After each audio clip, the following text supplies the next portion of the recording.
जाना चिंतन ते आमी हारा जाना षोल बयसी आमी हई जाना बागान रे बाहाम सोना तना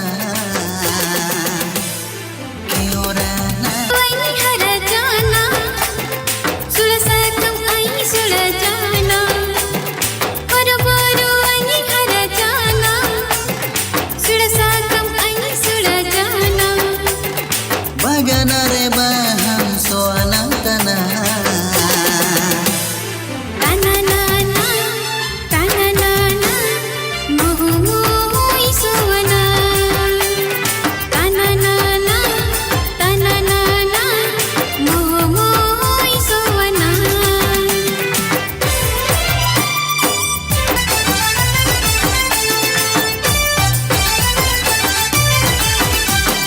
बाकरे भमरा कताई धाड़ीना आम करे हाई कहीं ताई धाड़ीना।